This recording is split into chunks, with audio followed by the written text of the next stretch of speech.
მოგესალმებით, შუადღე მშვიდობის, დღეს ორშაბათია, ძალიან დიდი და ხანგრძლივი მშვიდობიანი ბრძოლის მე-19 დღე უწყვეტი პროტესტის, რაც კიდევ ერთხელ ვამბობ, რომ უპრეცედენტო არის საქართველოს ისტორიაში, 19 დღის განმავლობაში ქართველი ხალხი უწყვეტად ითხოვს, რომ დაიბრუნოს საკუთარი ხმა, დაინიშნოს ხელახალი არჩევნები და გათავისუფლდნენ რეჟიმის ტყვეები. კიდევ ერთხელ მინდა სოლიდარობა გამოხატო იმ ადამიანების მიმართ, რომელიც ახლა საპატიმროებში იმყოფებიან და არიან რეჟიმის ტყვეები, პოლიტპატიმრები და ძალიან მნიშვნელოვანი პროცესში ვიმყოფებით ახლა. რთულია უშუალოდ პროცესში ყოფნის დროს ანალიზი გავაკეთოთ იმის რა ხდება, მაგრამ ეს არის აუცილებელი.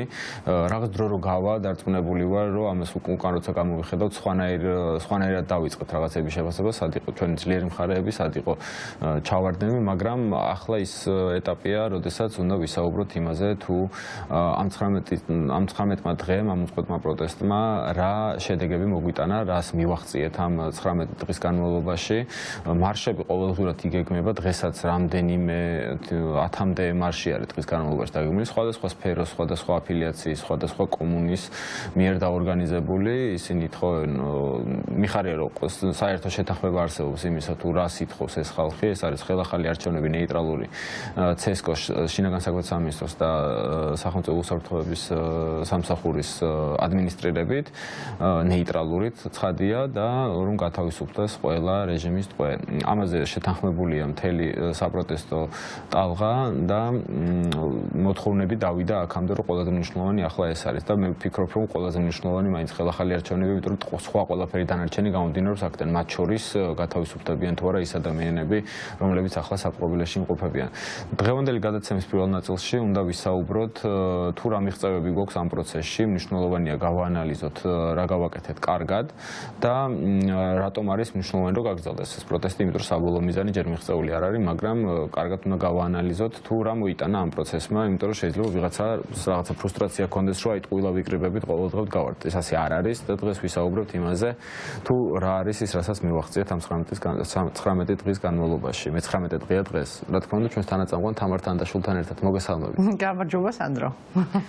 თამარ, აუცილებლად უნდა დავიწყოთ, რომ ზოგადად შევაფასოთ რა ეტაპზე ვიმყოფებით ახლა ბრძოლის. მე მაქვს ჩემი მოსაზრება, სად ვიმყოფებით და გეტყვით და აუცილებელია თქვათ, რომ ის გზა რაც გავიარეთ, რა მოიტანა ამ გზამ. მე ვფიქრობ ძალიან ბევრი რამ მოიტანა, მაგრამ მე ესე წარმომიდგენია, რომ რაღაც ძალიან დიდ აღმართზე მივდივართ ეთელი ამ პერიოდის განმავლობაში და ეხლა ვართ წვერზე, სადაც აი ესე ყანყალებ წინ და უკან. ჩვენი ამოცანა უნდა იყოს, რომ ჩავიდეთ დაღმართზე, იმიტომ რომ მერე უკვე პროცესები ძალიან დაჩქარდება, იმიტომ რომ რასაც ვეძახით სისტემის ჩამოსვლას, ეგ როგორც წესი ძალიან სწრაფად ხდება ხოლმე და რაღაცა ტალღასავით მოდის იმ ადამიანებისგან, რომლებიც მიაღწიეს ამ პროცესში წარმატებას.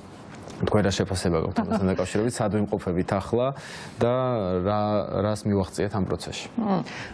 სანდრო, ბევრჯერ მithქვავს უკვე, მაგრამ ჩვენ სულ სწრაფი ქართველები ვართ და შედეგები გვინდა დღესვე, ან გუშინვე, ყველაზე ესე ვთქვათ, უარეს შემთხვევაში, ხო? ამიტომ ბევრი არის ხოლმე ადამიანი, რომელიც ამბობს, რომ კი, აი რაღაცა ამდენი ადამიანი რაღაცა ესე რეპრესირებულია და რაღაცა აი ამ სისტემას ახლა როგორ უნდა მოვერიოს და ბევრისგან შეიძლება რომ გაიგო. სხვა შორს ახალგაზრდებისგან არა, ნაკლებად უფრო რაღაც თქვენ სხვანაირად გაქვთ მოწყობილი ეთყობა, ჩვენი გამოცდილება სხვა რამეებს ყარ ნახობს ხოლმე. საქმე ის არის, რომ ეს არის სისტემასთან ბრძოლის რაღაცა გრძელვადიანი, არა, მე-19 დღე არაფერი არ არის ფაქტიურად, ეს არის. მაგრამ უპრეცედენტო არის. დასაწყისის ხო? კი, უპრეცედენტოა, იცი, სწორედ თქვი. იმიტომ რომ ჩვენ აქამდე ხანგრძლივად სისტემასთან არ გვიჩხუბია არასოდეს, იმიტომ რომ აი ძალიან მომწიფებული როდესაც იყო სიტუაცია, მაშინ უცებ აღელდებოდა მასა და სადღაც 1-2 კვირიდან 2 თვემდე ვამთავრებდით ხოლმე, როგორც წესი, ეს იყო ხოლმე რაღაცა დიდი აჟიოტაჟის ამბავი, ხო? და წინა 2 ხელისუფლება ორჯერ ესე გავისტუმრეთ ჩვენ. ერთი არჩევნებით, ერთი შემდგომ უკვე არჩევნებით, მანამდე რევოლუციით. საქმე ის არის, რომ ეს ბრძოლა აღარ იქნება ესეთი მოკლე, ეს უფრო გრძელი ბრძოლა იქნება. ერთი თვისება კიდე რომელიც ჩვენ გვაქვს და ეხლა ამას ქართულობას ვერ დავაბრალებ, ამას უფრო გამოცდილების არ ქონას დავაბრალებ, იცი? ჩვენს არც განათლებაში, არც კულტურაში, არც ყოველდღიურობაში არ გვაქვს მცირე ან საშუალო მიღწევების აღნიშვნის ტრადიცია. ადამიანი თუ შედეგამდე მივიდა, აი ამ შედეგზე, ძალიან ვაჯილდოვებთ საკუთარ თავსაც და ერთმანეთსაც და ვეუბნებით, რომ აი უზარმაზარი რამე მეხდა, სოციალური ჯილდო და აღიარება მერე მოდის ხოლმე. საქმე ის არის, რომ ბოლომდე რო გახვიდე, ამისთვის ძალიან ბევრი მცირე ნაბიჯი უნდა გადადგა და პატარ-პატარა მიღწევებს უნდა, ასე თუ მიღწევებამდე უნდა მიხვიდე, რომელიც საბოლოოდ შეადგენს კიდევაც, ასე თქვა, დიდ გამარჯვებას ბრძოლაში. და ცოტა მოვიკოჭლებთ ამ მიღწევების აღიარებაში პირველ რიგში და მე უკვე აღნიშნავში და მოდი აბა დღეს თქვა რა არის ეს მიღწევები, ხო? მე პირადად ყველაზე დიდ მიღწევად მიმაჩნია ის, რომ ეს ბრძოლა არის მშვიდობიანი და არ ცილდება ამ კონტექსტში, იმიტომ რომ ჩემთვის პირადად როგორც ჩვეულებრივი ერთი მოქალაქისთვის, ქართველისთვის, ეს არის ყველაზე დიდი მაჩვენებელი ერის ცივილიზებულობის. ეს არის მაჩვენებელი იმის, რომ საქართველოს მომწიფდა და შეიძლება ძალიან ბევრ ევროკავშირში მყოფ ქვეყანაზე მეტად იმისთვის, რომ ჩვენ ვიყავთ ევროპული ოჯახის შვილები, როგორც ლეგიტიმური, ასე ვთქვათ, ლეგალურად, ასე კულტურულად და ასე შემდეგ. ხო, ანუ ყველანაირი განსაზღვრებით, რისკენაც მივხვდეთ. იმიტომ რომ მშვიდობიან პროტესტს უნდა გაცილებით უფრო მეტი შრომა, მეტი ორგანიზება, მეტი სტრატეგიულობა, მეტი თავშეკავება, იცი? მათ შორის პროვოკაციებისგან და მეტი სიბრძნე. საბოლოო ჯამში წინა ეთერშიც ამაზე ვილაპარაკეთ, ზუსტად ეს არის, რომელიც კვლევები ადასტურებს, რომ ეს არის გზა, რომელთაც შენ შეგიძლია, რომ რეჟიმის გადადგომას მიაღწიო. სხვანაირად ძალიან რთულია, შეუძლებელი არ არის, მაგრამ ეს არის გზიდან გადახვევა, ხო? ამიტომ ძალიან ვამაყობ ამ ადამიანებით, რომლებიც, არ ვიცი, ხა რეპრესიებს რო უყურებ, ხო? როგორ მიმდინარეობს და რაღაცა მთელი სასამართლო სისტემა როგორ ანადგურებს ადამიანებს, ხო? აი, გასაქანი აღარსად არ არის, ძალიან დამცირებულად გრძნობდა, გამწარებულად ამისგან თავს. მაგრამ ეს გზა არის მშვიდობიანი. და ამ მშვიდობიანობას კიდევ ერთხელ უსვავთ ხაზს. ეს არის პირველ რიგში აღსანიშნავი. და ეს არის ძალიან ღირებული და ეს უნდა ვაღიაროთ, რომ ამას ჩვენ ვაკეთებთ. ხო, ეს არ არის ნაკარნახევი, ეს არის ორგანიზებული, უბრალოდ ჩვენ ღირებულებითად გავიზარდეთ ქართველები და პოლიტიკურადაც გავიზარდეთ როგორც მოქალაქეები და აი დღეს ჩვენ ამის თავი გვაქვს. ადრე შეიძლება ეს არ გქონდა, მაგრამ დღეს ნამდვილად გვაქვს ამის თავი. ეს უნდა აღვნიშნო და ეს უნდა ვიზეიმოთ პირველ რიგში. და ეს ასევე ხაზს უსვავს იმას, თუ საზოგადოების რა ნაწილია პროტესტებს და რა ნაწილი არის ქუჩაში, იმიტომ რომ მშვიდობიანად გაპროტესტება სჭირდება მათ შორის ემოციური ინტელექტიც, მათ შორის ზოგადი ინტელექტიც და ზოგადად პროცესების ხედვა, იმიტომ რომ თუ მშვიდობიანობის ფარგლებს გაცდება ეს ყველაფერი, იმ ხალხს, ვინც ახლა ქუჩაში დგას, ძალიან კარგად ესმის, თუ რითი შეიძლება დასრულდეს ეს ყველაფერი, ამიტომ მტკიცეთ ეს პროტესტი არის მშვიდობიანი. კი, ნამდვილად. მაგაში გეთანხმები, ანუ ვინ არიან, ვისაც ეს ფაქტურად მიყავს, ხო? ესმის პროცესის დინამიკა და ხვდება თუ რა ესკალაცია შეიძლება მოყვეს სხვა ტიპის პროტესტს. კი, სანდრო, აქ მე ცოტა თაობასაც ვაბრალებ, იცი? ახალგაზრდა თაობას ჯენზის შეიძლება ცოტა უფრო მეც და უშუალოდ 30 წლამდე თაობასაც, ხო? თაობებსაც იცი რა ახასიათებს? ისინი გაცილებით უფრო მშვიდობიანები არიან, ვიდრე იმის ზევით მყოფი თაობები ვართ, იცი? იმიტომ რომ ჩვენ ღირებულებებში სადღაც დაშვება მაინც იყო ძალადობისკენ, იცი რა ძალადობა იმისთვის, რომ სხვის ძალადობის მსხვერპლი არ გახდე. ანუ ბევრნაირად ვამართლებდით. მე თავდაცვაზე არ ვლაპარაკობ, იცი? ჩვენ საზოგადოებაში კიდევ იყო დაშვებული და დაშვებული იყო ზუსტად იმ გაბატონებული ეთიკის გამო, რომელსაც ქვია ქუჩის ეთიკა და ასე ვთქვათ, ქუჩის, რა ვიცი, მორალი, რომელიც ეხლა საკმაოდ ფეხმოკიდებულია ზოგიერთ წრეებში. ეხლა რა გააკეთა ჯენზი? კი ბატონო. ჯენზიმ და მის მასე ცოტაზევით მდგომა თაობა, მიცი რა გააკეთა? ღირებულებითად გაიაზრა, რომ ეს არის ძალიან ცუდი რაღაცა. და ძალადობასთან დაპირისპირება მშვიდობით და ძალადობასთან დაპირისპირება ინტელექტით და აზრიანი საუბრით და მშვიდობიანი ქმედებით გაცილებით უფრო შედეგის მომტანია, ვიდრე ძალადობისთვის ძალადობის დაპირისპირება. და ეს მე ვთვლი, რომ მაინც თაობის დამსახურება. ანუ ჩვენც კი გავიზარდეთ, ასე ვთქვათ, დასრულები და დიდები. არა, ეს თაობა მოიტანა და ეს არის ძალიან ღირებული, ამიტომ ზუსტად იქ უნდა იყვნენ, სადაც არიან, ანუ ისინი არიან წინა რიგებში, ხო? მეორე ეს არის, რომ მონაწილეთა რაოდენობა მიმატა. ხო, ეს არის ნებისმიერი პროტესტის, სამოქალაქო მშვიდობიანი პროტესტის ერთ-ერთი ყველაზე კარგი მაჩვენებელი, რომ მონაწილეთა რაოდენობა შენში მატულობს. ანუ ეს არ არის ის, რომ რაღაცა პირველად ერთიანად გამოვცვივდით და ვთქვით, რომ არიქა ეხლა ეს აღარ გვინდა და მერე ნელ-ნელა დავიშალეთ მარტივ მამულავრება. ხშირად მოგვსვლია ხოლმე ეს ქართველებს. არა, ესე არ არის. რაოდენობა მიმატა და რაოდენობა მატულობს. ასევე არა მხოლოდ რაოდენობა მიმატა, არამედ გამრავალფეროვნდა თვითონ პროტესტის სახეებით. ანუ პროტესტი გაიშალა სივრცეში. ანუ ის თუ შენ სამოქალაქო აქტივისტი იყავენ, გულშემატკივარი იდექი ქუჩაში, კი ბატონო, ეხლა სხვანაირად შეიძლება პროტესტის გამოხატვა, ხო? და უშუალოდ უბნის გამოსვლა, პროფესიული გამოსვლები მე ძალიან მომწონს. იმიტომ რომ ადამიანის იდენტობის ძალიან დიდი ნაწილია თუ რა პროფესიაში ხარ და მოღვაწეობ, იმიტომ რომ იმ პროფესიასაც რისთვის ირჩევ იმისთვის, რომ შენი სრულის გამოხმაურებაა და შენი ფსიქეს გაგრძელება. ანუ შენ რაც გინდოდა და რაც შენში ყველას ეხმამაღლა ლაპარაკობდა, იმას მიაბი შენი პროფესია, ხო? უმეტესწილად ყველა ჩვენთანგან თითქმის ესე აქვს არჩეული პროფესია, ხო? ძალიან ცოტა რაოდენობის ადამიანის გამო. აქედან გამომდინარე პროფესიული იდენტობა უდიდესი იდენტობაა და ძალიან მნიშვნელოვანია, რომ პროფესიების მიხედვით გამოვიდნენ ადამიანები. ძალიან მნიშვნელოვანია, რომ საჯარო მოხელეებმა დაიწყეს ნელ-ნელა უკვე გამოსვლა, გაბედეს და მათი რაოდენობა ასევე იზრდება და რაც თავარია, ასე ვთქვათ, შენ პროტესტის მრავალფეროვან ფორმას მიმართა უკვე, ანუ შენ შეგიძლია გამოსვლა, რაც ძალიან ღირებული და მნიშვნელოვანია, მაშინ როცა ეს საჭიროა, მაგრამ შენ ასევე შეგიძლია, ასე ვთქვათ, პროტესტის ფორმები გაამრავალფეროვნო და თქვა, რომ იცი რა, ჩემი პროტესტი არის ესეთი, ასე ვთქვათ, უფრო მხატვრულია, უფრო შემოქმედებითია, ჩემი პროტესტი რაღაცა შეეხება უბრალოდ გაფიცვის სახით არის წარმოდგენილი, ჩემი პროტესტი უბრალოდ მხარდაჭერის სახით და სოციალური მედიით. და კიდევ მრავალნაირი შეიძლება გახდეს ეს პროტესტი და გაცილებით უფრო მეტად გაიშალოს სივრცულად საზოგადოების სხვადასხვა წრეებში, რაც ასევე არის ძალიან დიდი მიღწევა.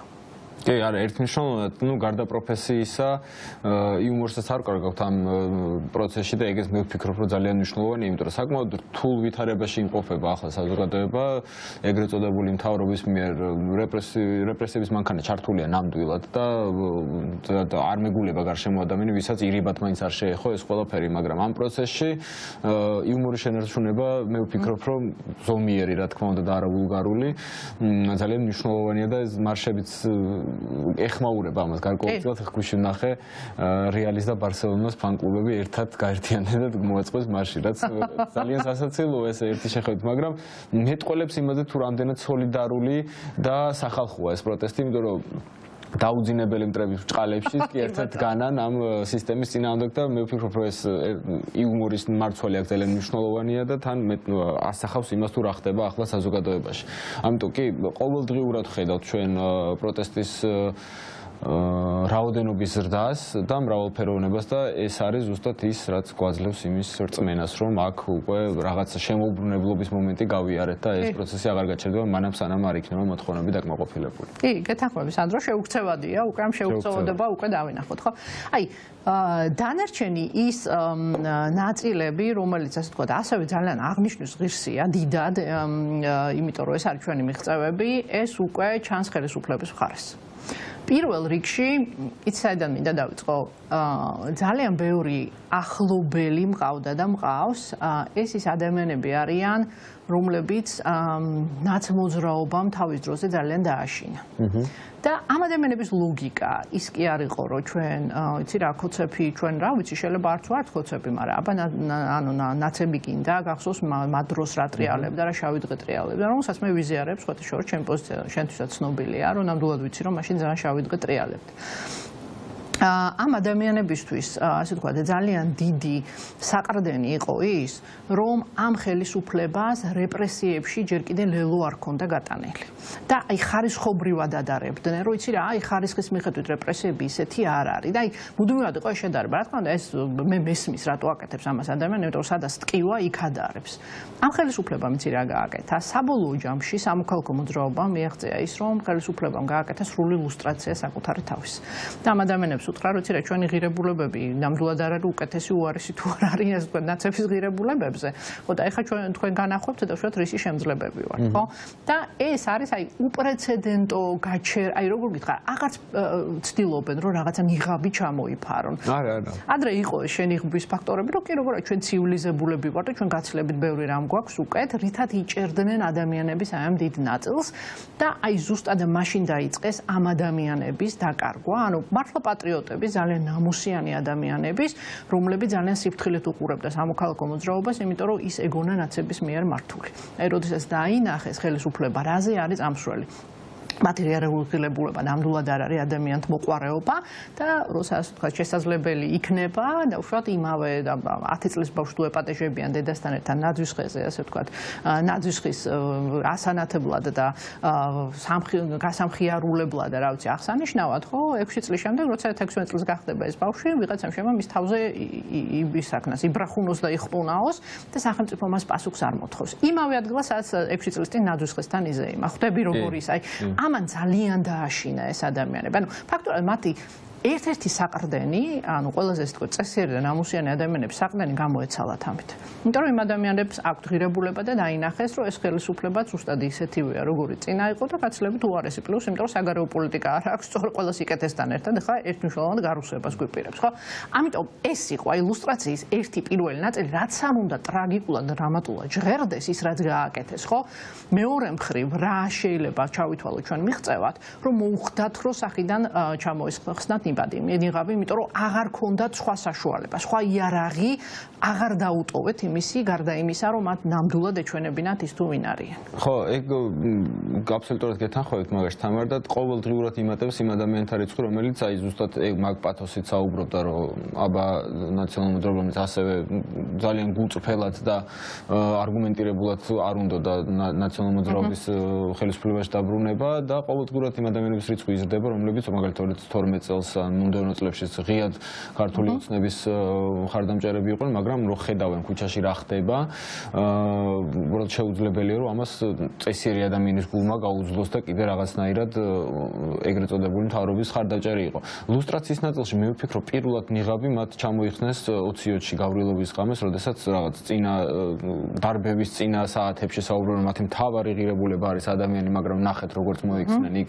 ჟურნალისტებსაც მათ შორის და რიგით დემონსტრანტებს ტყვიების წვიმა იყო იქ და ადამიანები დაშავდნენ, ადამიანებმა თვალი დაკარგეს და ასე შემდეგ და მეუნდობლო პროცესებში იგივე მარტის აქციების დროს მეორე რუსული კანონის შეუბრუნებლად მან უკვე ფიქრობ, რომ საკმაოდ კარგად იყო უკვე ჩამოგდებული ის ნიღაბი, რომელსაც ისინი ცდილობდნენ ამოფარებოდნენ, თითქოს ისინი რაღაც მშვიდობიანად ცდილობდნენ მიტინგების დარბევას, იმიტომ რომ სახთან დახვედრებით დაწყებული მე იქ ადამიანებს როგორ ექცეოდნენ, მას შემდეგ რაც დააკავებდნენ. მე ვფიქრობ, რომ ნათელი იყო, მაგრამ აი ამ პროცესებში უკვე საერთოდ არაფრის, ანუ რიტორიკის დონეზეც კი აღარ იკითხება, რომ ისინი ცდილობენ, რომ ვიღაცის უფლებები დაიცვან ქუჩაში და პირდაპირ ძალადობისკენ მოუწოდებენ საკუთარ ეგრეთ წოდებულ სამართალდამცავებს. და აქ უკვე მე ვფიქრობ, რომ აი ძალიან ცოტა დრო არის დარჩენილი იმისათვის, რომ უბრალოდ მე ყოველთვის იმის მომხრე ვარ, რომ ადამიანი, რომელიც გადმოვა შენ მხარეს და დაიჭერ შენ პოზიციას, არც ერთ შემთხვევაში არ უნდა დაამუნათო, როდესაც არ უნდა იყოს ეს, უბრალოდ რაღაცა დროის მერე უკვე მედროვეობის ხარისხში გადადის, იმიტომ რომ აქ ძალას უკვე აქეთ ამ მხარეს გრძნობს და მაგიტო გადმოდის და არაღირებულებების გამო. ხო და მე აი ეს დღეები არის ძალიან მნიშვნელოვანი, როდესაც ჩვენს რიგებში კიდე გადმოდიან ადამიანები დიდ ფლანგს გულისხმობ ამ შემთხვევაში და არა რაღაც კონკრეტულ რაიმე ჯგუფს. ჩვენს რიგებში გადმოდიან ადამიანები, რომლებიც უკვე ღიად უპირისპირდებიან ქართული ოცნების მმართველობას და რეჟიმს და ძალიან მნიშვნელოვანი არის ეს. მე ვფიქრობ, რომ ამის გარეშე შეუძლებელია ნებისმიერ წარმატების მიღწევა, იმიტომ რომ ჩვენ საბოლოო ჯამში ერთ ქვეყანაში ვცხოვრობთ, ისინიც და ესენიც და ყველაზე მნიშვნელოვანია, რომ რაღაცა ფუნდამენტურ რაღაცებზე შევთანხმდეთ, რაც არის მაგალითად ადამიანის ფუნდამენტური უფლებები და როგორ უნდა მოექცია ადამიანს, თუნდაც ის კანონს არ ღვევდეს, დაშვებაც რო გავაკეთოთ, რომ ის ადამიანები იქ რაღაცა კანონს არ ღვევდნენ, მაგის შემდგომ ადამიანს როგორ ექცევი, ეგ არის ყველაზე მნიშვნელოვანი, იმიტომ რომ ადამიანი როდესაც ტყვეობას ჩაიგდებ, ის არ უნდა აწამოს, სულ ცოტა ყველაფერს თავი დავანებოთ, მაგაზე უნდა შევთანხმდეთ და ის ადამიანები, რომლებიც უკვე აქეთ ხარეს მაგას ვერ ხედავენ და არ გადმოდიან და მან უკვე ვფიქრობ, რომ რაღაცებზე ვეღარ შევთანხმდებით ისეთ ადამიანებთან, რომლებიც ამას არ უნდათ და ვერ ხედავენ. კი, იცი რა, სანდრო, გააჩნია ამ შემთხვევაში ვიზე ლაპარაკობ, იმიტომ რომ ესე ჩემი დამოკიდებულება ცოტა განსხვავდება შენისგან და რაღაც უფრო ლიბერალურია. თუმცა ერთი რამ მოხდა, რომელიც სავარაუდოდ მათ გააკეთეს იმისთვის, რომ უკეთ ეკონტროლებინათ ის საყრდენი, რომელიც გააჩნიათ, ეს არის საჯარო სამსახური, მაგრამ სამკაცრებენ მაგას ხო ახალი კანონი. კი, ახალი კანონმდებლობაზე ვლაპარაკობ ზუსტად, რომელიც სასწრაფო წესით მიიღეს, მაგრამ ეს შემოუბრუნდება აუცილებლად, მათ წინააღმდეგ შემოუბრუნდება. აი შემდეგ როცა ლუსტრაციაზე ვლაპარაკობ, შემდეგი პუნქტი, რაც მინდოდა რომ აღმენიშნა, არის ესეთი, რომ ამ ხელისუფლებას ადამიანებისადმი მიდგომა ქონდა პატივისცემისგან აბსოლუტურად დაცლილი.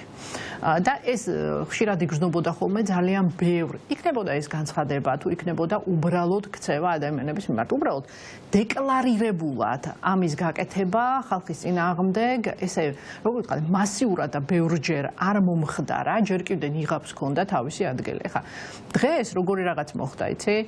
ამ დღეებში ფაქტიურად ადამიანებს უთხრეს ეს რაღაცა, რომ თქვენ ხართ ნახირი, ბოდიში მომითხოვია, ანუ ჩემი სიტყვები არ არის, ეს არის უბრალოდ შეფასება და თქვენ არ გაქვთ არანაირი უფლებები და ჩვენ როდესაც მოგვესურვება და რაც მოგვესურვება, იმას გავაკეთებთ. ეხლა ერთია, როდესაც ამას რეჟიმი აცხადებს და მინდა უშუალოდ რეპრესიების სახით ახორციელებს და ამისი ყველაზე აშკარად და უშუალოდ ამის გაკეთება შეუძლიათ ნებისმიერი კანონმდებლობის დარღვევით.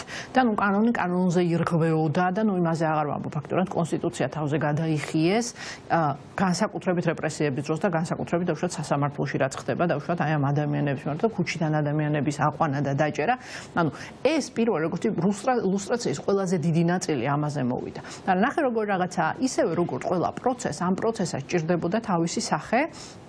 და რა თქმა უნდა ხელისუფლებას აი ამ ამბებისთვის ერთადერთი ადამიანი ყავს ხოლმე არჩეული, ეს არის პრემიერი ჩვენი, ამჟამინდელი პრემიერი ირაკლი კობახიძე და რატომ მაინც ეს უკითხვის შემქონდა რო კი, მაგრამ რატოა ეს ადამიანი მაშინ წინ გამოდგმული ან გამოსული, როდესაც რაღაცა კრიზისი დგება, ხო? იმიტომ რომ ზუსტად იმ ქცევების გატარება და იმ ქცევების ფაქტურად ადამიანებისთვის ჩვენება დამოკიდებულებაში შეუძლია, რომელიც ასე ვთქვათ, პირწმინდად მისი ხელისუფლების ღირებულებაა, ხო? და აი ეს არის ზუსტად ამ ადამიანის კომუნიკაცია ხალხთან. მის მოწინააღმდეგეებთან, მაგრამ მაინც ხალხთან და მისი ქვეყნის მოსახლეობასთან როგორ ხდება ეს კომუნიკაცია. და ამ კომუნიკაციის მთელი დიპლომატიური ენის არ ქონდა, ასე ვთქვათ, პოლიტიკურ-ნომენკლატურული ენის არ ქონა, ქუჩის გარჩევა, რაღაცა ადამიანისთვის ლამის შემოლაწუნება, დადუმება პირში ბურთის ჩაჩრა, ну აი რაღაცა ძალიან შეურაცხყოფელი მეთოდოლოგია, ხო? აი ამ მეთოდოლოგიას, ასე ვთქვათ, ვეღარ გაცდა ეს ადამიანი, რაც არის პირველ რიგში ჩვენი ხელისუფლების ძალიან დიდი ფიასკო. იმიტომ რომ როგორადაც არ უნდა გიჭირდეს, შენ ხალხთან სასაუბროდ ენა უნდა გაგაჩნდეს. შენ არასოდეს არ უნდა გადახვიდე იმ ზღვარს, რასაც ქვია ღირსების და პატივისცემის ზღვარი და აი ამ ზღვარს ქვევით არის მოთავსებული ახლა ზუსტად ჩვენი პრემიერის ურთიერთობა ძალიან ბევრი ადამიანის, მაგრამ პრემიერი ყველაზე მეტად იმაშვება გტკივა, ხო? იმიტომ რომ ნუ მაინც რაღაცა ლიდერია და ასე ვთქვათ ლიდერის სახე აქვს.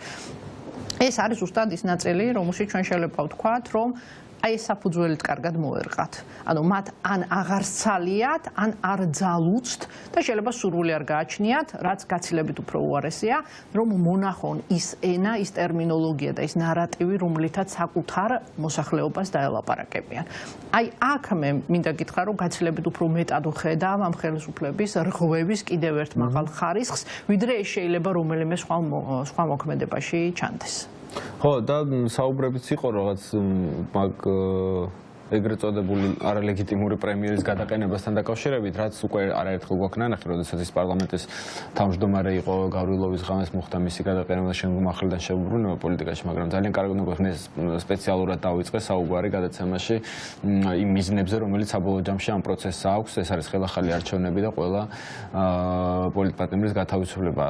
მე ვფიქრობ, რომ რაღაც მომენტში ამ პროცესში შეეცდება არალეგიტიმური ხელისუფლება, ვითომ რაღაცა გადადგომის ინსცენირებას და როგორც უყვართ მათ რაღაც ტრიუკის შემოგდებას, რომ თითქოს რაღაც პოლიტიკური პასუხისმგებლობა აიღო ამაში ეგრეთ წოდებულმა პრემიერმა და გადადგა და მერე სხვა დანიშნეს, მაგრამ მე ვფიქრობ, რომ საზოგადოება საკმაოდ ფხიზლად არის და ამ რაღაც გადმოგდებულ ვითომ ნაბიჯს, შემხედრ ნაბიჯს არ მიიღებს არც ერთ შემთხვევაში. და მნიშვნელოვანია, რომ ეს კარგად არის უკვე დალექილი საზოგადოებაში, რა არის ამ მოძრაობის მთავარი მიზანი და რა უნდა მიაღწიოს საბოლოო ჯამში, ეგ არის ძალიან მნიშვნელოვანი. კი ბატონო. კიდევ ერთი, ასე ვთქვათ, ილუსტრაციის კიდევ ერთი პუნქტი, ანუ რომელთაც ფაქტურად აი უზარმაზარი უპატივცემულობა, აი მაგაზე უბრალოდ ბრაზიც აღარ წამოგივა, რა პუნქტსაც ახლა დავასახელებ, ხო? ეს არის არალეგიტიმური, ჩემს მიერ პირადად არაღიარებული საკუთარი, ასე ვთქვათ, ჩვენი პრეზიდენტის დანიშვნა. ოკეი? ეს არის რაღაც ალტერნატიული პრეზიდენტის დანიშვნა, რომელიც არც ერთი მახასიათებლით არ შეესაბამება არა თუ იმ თანამდებობას, არამედ ნებისმიერ პოლიტიკურ თანამდებობას, რომელიც შეიძლება რომ ქვეყანაში არსებობდეს. და როდესაც ესეთ რაღაცას აკეთებ, ან შეთვითონ ხარ პოლიტიკურად გაკოტრებული და უბრალოდ სხვა არ მოყვება ამაზე. სხვა ადამიანი გეუბნება უარს, არ უნდა, იმიტომ რომ თავმოყარება ყველას გააჩნია, იცი და შეგრძნება იმისა თუ სად არის ყველას აქ და არ უნდა რომ ისტორიის ფურცელზე ესე აისახოს მისი სახელი და გვარი, ხო? და უშუალოდ ვინც შეიძლება წაყვა და მისთვის სულ ერთია, აი ესეთი ადამიანი გახდა ჩვენი ეგრეთ წოდებული ალტერნატიული არალეგიტიმური პრეზიდენტი და აი ესეც არის ადამიანებისთვის ფაქტობრივად სახის შეფურთხება, იმიტომ რომ რა ვიცი, საერთაშორისო დიპლომატიურ, ასე ვთქვათ, ურთიერთობებში, როდესაც შენ ეს ყავს ადამიანი, რომელიც შეიძლება რომ ასე ვთქვათ, საქართველოს სახელით ელაპარაკოს მთელ პლანეტას, ხო? იქ შენ თვითონ წარმოგიდგენია და უშუალოდ რაზე იქნება ეს საუბარი და როგორი იქნება, ხო? იმიტომ რომ შენ ასე ვთქვათ, ერის სავიზიტო ბარათი გაქვს შენი პრეზიდენტის სახით და მე თუ მკითხავ, ჩემი ნამდვილი პრეზიდენტიც სალომე ზურაბიშვილის სახით გვაქვს ბრწყინვალე სავიზიტო ბარათი, იმიტომ რომ ასე ვთქვათ არ შევრცხვებით, როდესაც ეს ადამიანი დიპლომატიურ ენაზე დაელაპარაკება ნებისმიერ ლიდერს. ანუ შენ ხარ ამაყად იმით, რომ ეს არის შენი ერის წარმომადგენელი, ხო? რასაც ალტერნატიულ პრეზიდენტზე ვერავითარ შემთხვევაში ვერ ვიტყვით და აი ესეც იყო ძალიან დიდი სილის შემოწუნა, ფაქტურად ეს უთხრეს, რომ იცი რა არის, აი ჩვენ ვთვლით, რომ თქვენ ეს გეკუთვნით და ამაზე მეც არ იმსახურებთ. აი ეს არის ძალიან მწარე გასააზრებელი, ანუ ილუსტრაციის კიდევ ერთი ნაბიჯი ზუსტად აქეთ გადადგეს. ეხლა რატო ვთვლი, რომ ეს ყველაფერი არის ჩვენი მიღწევა, სამოქალაქო მოძრაობის გარეშე მათ აი ამ ნაბიჯების გადადგმა არ მოუხდებოდათ.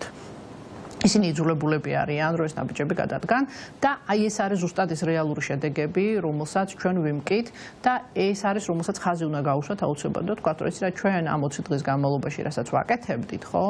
აი ამ 20 დღის შედეგია ის, სადაც ვართ, თორემ მანამდე არჩევნების შემდეგ კარგი მიძინებულები ვიყავით და ეს პერიოდი გვახსოვს ჩვენ. მე ერთსაც დავამატებდი მაგას, გარდა იმისა, რომ ეს პირველ რიგში გზავნილი არის ჩვენს მიმართ, ხალხის მიმართ, რომ აი თქვენ აი ესეთ პრეზიდენტს დაგინიშნავთ. ამავდროულად მე ვფიქრობ ეს პასუხი არის იმისა თუ როგორ იქცეოდა სალომე ზურაბიშვილი თავის პრეზიდენტობის მეორე ნაწილში ვადას გულისხმობ ამ შემთხვევაში ვადის მეორე ნაწილში ამით პირველ რიგში გარდა ხალხისა ბიზნა ივანიშვილმა შეურაცხყოფა მიაყენა ზოგადად ინსტიტუტს პრეზიდენტის რომ აი ხო გააქვთ სალომეს იმედი რომელიც რაღაცა თქვენ მხარეს არის და იდეაში საქართველოს უკეთესი მომავლისთვის იბრძვის ახლა ჩვენი პრეზიდენტი აი ეხა იქნება ეს პრეზიდენტი და მაგ ინსტიტუტსაც გამოგაცლით ხელიდან რომ ეს ინსტიტუტი არაფრად არ ღირს იმიტომ რომ აი ესეთ ადამიანს დაგინიშნოთ და გეყოლებათ მერე მიხეილ ყაველაშვილი და აი ეგ ინსტიტუტის დამთავრდება ამით ხალხს შეურაცხყოფა ინსტიტუტს შეურაცხყოფა და მე ვფიქრობ რომ თავის მხარდამჭერების მიმართაც არის შეურაცხყოფა რომ ძალიან დიდი წარმოდგენისაც იქნებით ამ ვთქვათ ჩვენს გუნდზეც აი ყაველაშვილი გეყოლებათ თქვენ ანუ ყველა შეურაცხყოფა მიეყენა გარშემო საკუთარი თავის გარდა იმიტომ რომ საკუთარ თავს პრინციპში მაგით შეურაცხყოფას ვერ მიეყენებს იმიტომ რომ ყველამ კარგად ვიცით ვინც არის კი ბატონო ნებატონო. კი, ზოგადად სალომე ზურაბიშვილის ყოლა ჩვენი ქვეყნისთვის და ხალხისთვის არის ძალიან დიდი ფუფუნება და ეს არის შესანიშნავი, როცა შენ ესეთი ლიდერი ყავს. თუმცა მოდი აქ ვიტყვი ესეთ რაღაცას, რომ აი რა სამოქალაქო მოძრაობას, ხო, ამშვიდობენ მოძრაობას, რა აქვს გაკეთებული იმისთვის, რომ ეს ადამიანი უფრო აქტიურად იბრძოდეს ჩვენთვის. ბრძოლა ეს როგორი რაღაც არის? როდესაც ხალხის აქტივობას ნახულობ და როდესაც ჩვენ ნახულობ იმას, რომ ადამიანები ესე, ასე ვთქვათ, გამოდიან ქუჩაში მასაობრივ პროტესტში იღებენ მონაწილეობას, ანუ მუხტი არსებობს და ადამიანების რაოდენობა არსებობს, რომელსაც ნამდვილად უნდა ევროპა და ევროპული ღირებულებები, ხო? შენთვის ეს ათამაგად არის ძალის მომცემი და რიხის მომცემი იმისთვის, რომ იმ ენაზე ელაპარაკო, რა ენაზეც დღეს სალომე ზურაბიშვილი, ჩვენი ნამდვილი პრეზიდენტი ლაპარაკობს. ასე რომ, მოდი მე გავკადნიერებ და ვიტყვი, რომ მშვიდობიანი სამოქალაქო მოძრაობის ერთ-ერთი შედეგი ზუსტად ეს არის, რომ შინ თუ გარეთ, ანუ ჩვენი ნამდვილი პრეზიდენტიდან დაწყებული, გარეთ უკვე საერთაშორისო მხარდაჭერის დამთავრებული, ხო? ეს ადამიანები დავარწმუნეთ იმაში, რომ ეს ნამდვილად ერის გადაწყვეტილებაა და ერის სურვილია. და ეს არ არის ერთი მუჭა ადამიანები, თუნდაც აქტივისტები იქნებიან თუ არ ვიცი, ერთი მუჭა ინტელიგენცია, რაც გინდა ის დაარქვი, ხო?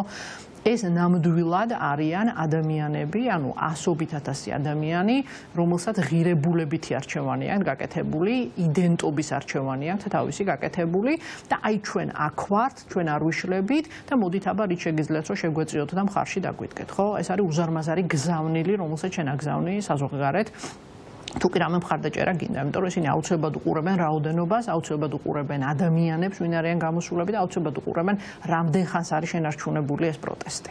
კი, და არაერთი გამოხმაურება ჰქონდა, აქ რაღაც კლოუნად არ ჩატარდა პარლამენტში პრეზიდენტის არჩევნა წოდებული.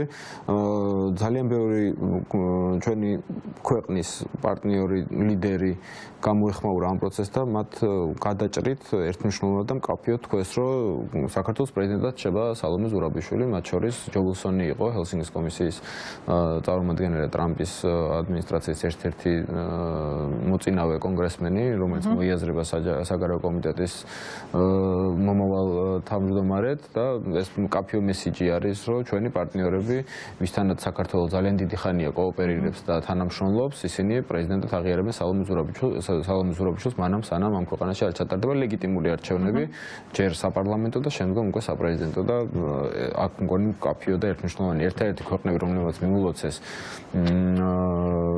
არალეგიტიმურ პრეზიდენტს იყვნენ სომხეთი, აზერბაიჯანი და თუ არ ვცდები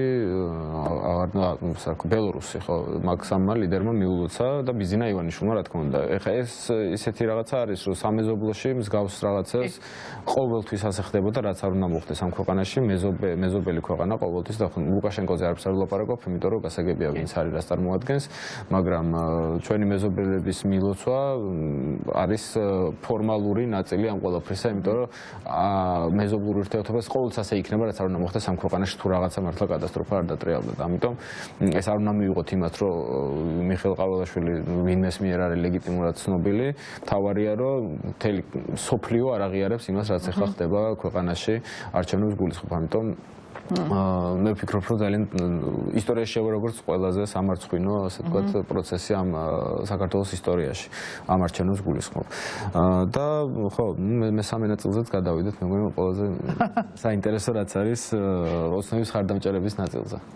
ოცნების ხარდაჭერების ნაწილიც, ეგ არის ძალიან საინტერესო ამბავი, იმიტომ რომ ტემპერატურა არის საოცრად მაღალი, ხო, ქვეყანაში და ძალიან ბევრი ადამიანი დაირია და გამოკითხვა იყო გუშინ ერთ-ერთ ჯგუფში, რომ რაღაცა ოცნების ყველაზე მეტად ოცნების მხარდამჭერი, აი ვინ გენანებათ იმისთვის, რომ ოცნების მხარდამჭერია და უმეტესობა პასუხების იყო ოჯახის წევრებზე ან ძალიან ახლობელ მეგობარზე და ასე შემდეგ. სინამდვილეში გარდა პოლიტიკური ბრძოლისა, ხო, ეს არის ძალიან დიდი სოციალური ბრძოლაც. და ეს ცოტა სამწუხაროისაა, ცოტა კი კარგად სამწუხარო ამბავია, იმიტომ რომ ვეღარ ვითმენთ და ასე ვთქვათ ერთმანეთი შემოგველანძღება ხოლმე კარგად. როდესაც ასე ვთქვათ პოლიტიკოსი შეგიძლია ძალიან მკაცრად შეაფასო და რაღაცა ცოტა ისე ომახიანადაც უთხრა, რომელსაც ისე დიდად სხვას არ ეტყოდი, ხო? ამას წყალი არ გაუვა, აქ ახლა არანაირი სინანული და მობიერება არ გამაჩნია, იმიტომ რომ როდესაც რა ვიცი, ჩემი შვილის მომავალს საზღვრავს, რომ იმაში რა ქვია, რუსულ ჯარში იმსახუროს თუ იმაში ევროპაში ისწავლოს, ხო? აქ მე მგონი მობიერება ვეღარ მექნება ამ ადამიანის მიმართ, მაგრამ ის ძალა დანარჩენი, რომელსაც ჩვენ ქოცებს ვეძახით, ძალიან მრავალფეროვანია, იცი? ანუ ძალიან სეგმენტირებულია. და აი აქ ძალიან კარგი იქნება, არავის ჭკვას არ ვასწალი, რა თქმა უნდა, იმას რომ აი რაღაცა ხა დიდად ეს ადამიანები არ გავაკრიტიკოთ. იცი რა, შეძლების დაგვარად უნდა ცოტა მობიერად შევხედოთ თუ ვის ველაპარაკებით. იმიტომ რომ ადამიანების ერთი ნაწილია, რომელსაც უბრალოდ აქვს სამსახური დღეს. და კანონმდებლობაში შესული ცვლილებების მიხედვით ფაქტურად საკუთარმა ხელისუფლებამ რა გაუკეთა და რა უთხრა, იცი? მე შენ შემილია, რომ დღის საღამოს 6 საათზე შენ ფაქტურად მათხოვარი გაგხადო. აი ეს იყო ფორმა, იმიტომ რომ არანაირი ერთთვიანი ორკვირიანი გაფრთხილება, ყველანაირი კონსტიტუციური დარღვევა, აი აბსოლუტურად არაფერი არ არის, რომელიც იმ ადამიანს უკან უდგას, ხო? რა თქმა უნდა, ეს თვითონვე შემოუბრუნდება საწინააღმდეგო, მაგრამ შენ წარმოგიდგენ, სანდრო, როდესაც მუშაობ ისეთ ინსტიტუციაში, რომელიც შენ გეუბნება, რომელიც ისედაც დაბალანაზღაურებადია და რომელიც შეგავნება ესეთ რამეს, რომ მე შემიძლია დღის ბოლომდე შენ ფაქტურად ანუ ხელფასი აღარც მოგცე, ისე გაგიშვა აქედან და შენი კითხვა გაჩნდეს ესეთი დედანეტა ხვალ რა ვჭამო, ან მე ან ჩემმა ოჯახმა და ჩვენ ხო საქართველოში ეს რეალობა გვაქვს. ჩვენ არა გვაქვს გადანახული ფული, ჩვენ არა გვაქვს რაღაცა 30%-ის გადადება ამერიკაში, ევროპაში, ჩვენ ამას ვერ ვახერხებთ. აქედან გამომდინარე ეს რეალური კითხვა. აი ეს იყო კიდევ ვეღარ ვახსენე, ანუ ყველაზე ისეთი რა ამაზრზენი რაც შეიძლება რომ საკუთარ ანუ საჯარო მოხვალის, ანუ იმაზე რომელზეც შენ დგახარ როგორც საყრდენზე, ხო? აქედან გამომდინარე ადამიანებთან რაღაცა ნაწილი არის და ძალიან დიდი ნაწილია, რომელსაც ჩვენ ოცნების ხარდამჭერას ვეძახით, მაგრამ რეალურად ისინი არიან ოცნების ფინანსური ტყვეები და მონეტარული ტყვეები, იმიტომ რომ ამ ადამიანებს არ გააჩნიათ, ანუ ეს ადამიანები უბრალოდ ღარიბები, ისევ როგორც საქართველოში ძალიან ბევრი, ხო? ამიტომ ეს კარგად უნდა გავიაზროთ, რომ არავითარ შემთხვევაში ადამიანს არ უნდა მოვთხოვოთ ესეთი რაღაცანი, მოდი ახლა აშკარად შენ გამოდი და რაღაც დეკლარაცია გააკეთე, მე რომ გამოვიდე, ხო, მე თვით დავსაქმებული ვარ და არავინ ახლა დიდი დამიჭირონ, მაგრამ არავინ ჩემზეა დამოკიდებული თავიდან ბოლომდე მე რას ვიზამე. მეორე მომენტია, როდესაც ადამიანი იმაში თვეში იღებს, რა ვიცი, 800 ლარს, ხო, ან რა ვიცი 1200 ლარს და უამრავი საქმეა აქ და უამრავი ოჯახის წევრი ყავს. იმისთვის თქმა, რომ იცი რა, შენ ახლა უნდა გმირობის ტოლფასი რაღაც ქცევა უნდა ჩაიდინო. ეგ არის ძალიან რთული. ამიტომ უბრალოდ მოუწოდებ ადამიანებს, რომ ამაზე დავფიქრდეთ.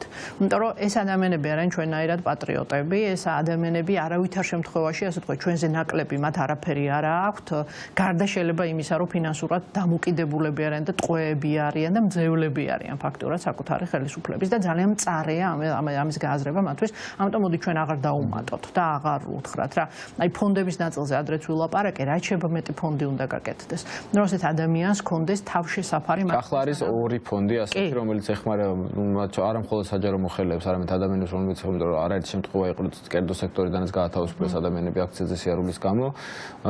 ერთი არის ნიკა გილაურის ფონდი და მეორე არის საქართველოს უნივერსიტეტის ფონდი, სადაც პირდაპირ ერთ-ერთი მიზნობრიობა არის, რომ იმ ადამიანებს ფინანსური მხარდაჭერა გაუწიოს, რომელმაც ამ პროცესში პოლიტიკური ნიშნით დაკარგეს სამსახური და ეს ძალიან მნიშვნელოვანი არის, იმიტომ რომ ძალიან სწორს ამბობ თამარ, აბსოლუტურად გეთანხმები იმაში, რომ ეს ადამიანები ტყვეები არიან რეჟიმის ფინანსურ ნაწილში და მე მაინც ვფიქრობ, რომ მათი ერთობას ვერანაირი სანქცია ვერ მოერევა იმ შემთხვევაში, თუ მათ ეს გადაწყვეტილება მიიღეს და გაფართოვდა ეს პროტესტი შიგნიდან, იმიტომ რომ ეს ერთ-ერთი საყრდენია ხელისუფლების და ამის ჩამოსვლის შემთხვევაში პრაქტიკულად ის სანქციები მათ აღარ მოუწევთ, რომელზეც ხა ჩვენ აქ ვსაუბრობთ. უბრალოდ გამბედაობა შეიძლება ჭირდება სამყაროს, არავის არ ვამონათებ, რომ რაღაც ნაკლები გამბედაობა ქან. უბრალოდ ხედავ როგორ შეიძლება ეს შეიკრას და საბოლოო ჯამში ძალიან დიდ ძალად იქცეს. უბრალოდ მეტი საუბარი არის ალბათ ამ ადამიანებთანაც საჭირო, ოღონდ სხვა ფორმით და არა რაღაც გამონათების ფორმით და ერთმანეთშიც უნდა ისაუბრონ, ვფიქრობ, ბედის სხვადასხვა უწყებები. კი, მაგეთ მიდის საჯარო მოხელეები მიდიან, იცი? იმიტომ რომ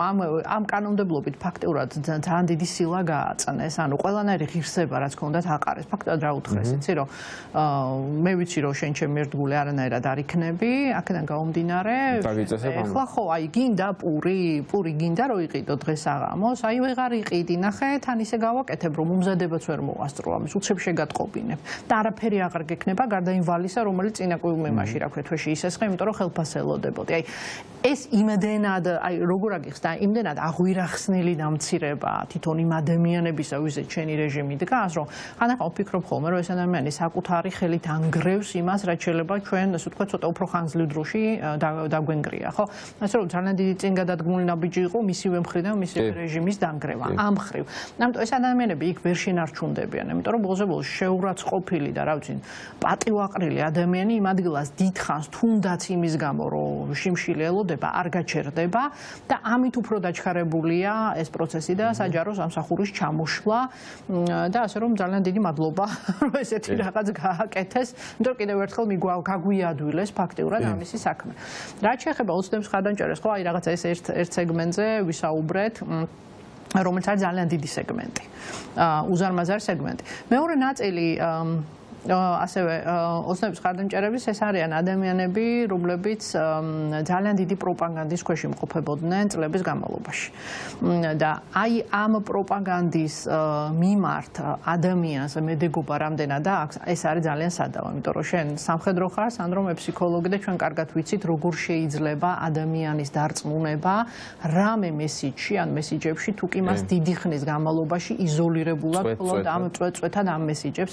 ასე რომ ამ შემთხვევაშიც რაღაც ცირის მოწოდება მინდა რომ რა თქმა უნდა ჩვენ დაპირისპირება შეგვიძლია ვერბალური და უთხრათ რომ ეს არასწორია და ასე შემდეგ, მაგრამ აი ცოტათი თუ გვეყოფა მობიერება, რაც გვეყოფა, აი იმელ მობიერების გადასახედიდან შეიძლება ასევე ამათ შეხედო, იმიტომ რომ გამოდის, რომ ესენიც არიან ჩვენი სახელმწიფო, ჩვენი ხელისუფლების ტყვეები, რომლებიც დაარწმუნეს, რომ იცი რა, წამლის ფული არ არის ძალიან მნიშვნელოვანი, შენ მაშინ შეება განათლება საერთოდ არ მიიღოს, შენ შეება მიწურში ცხოვრო, მე რა რაღაცა ბოლზე ისეთი რაღაცისგან გარდაიცვლები სისტემური დაავადებიდან, რომლის განკურნების ფული შენ არასოდეს არ გექნება საქართველოს რეალობაში, მაგრამ იცი რა, შენი პრობლემა ის არის, რომ თავარია ხელისუფლებაში არ მოვიდნენ ევროპელები, იმიტომ რომ ისინი რაღაცნაირად საბოლოოდ მოგიღებენ ბოლოს. აი ამ რიტორიკით საკუთარ კეთილდღეობას, როდესაც შენ რაღაცა ჰიპოთეტურ ვიღაცა ევროპულ ეგრეთ წოდებულ გარყვნილებას, რა ქვია, ზემოდან უპირატესად აყენებ, ხო?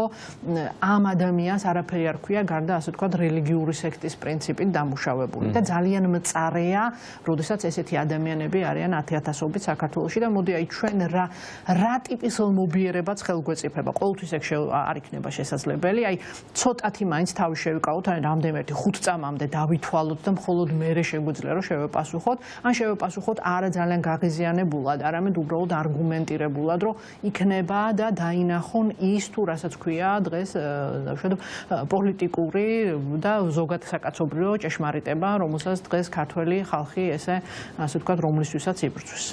ძალიან დიდი მადლობა თამარ, გეთახმები აბსოლუტურად მაგ ფათოში. მნიშვნელოვანია რომ ძალიან ბევრი ადამიანს ვესაუბროთ ამასთან დაკავშირებით და არ უნდა ვიყოთ რაღაც დიდაქტიკური და დამონათების ტონალობაში ამ ყველაფერთან მიმართებაში. დაგემშვიდობებით, წარმატებას გისურვებ. ჩვენ ხანმოკლე რეკლამაზე გავვალთ და რეკლამის შემდეგ ვაშა ბერიძე შემოგვიერთდება, თავდაცვის ძალების ყოფილი პოლკოვნიკი. დაგვალებთ.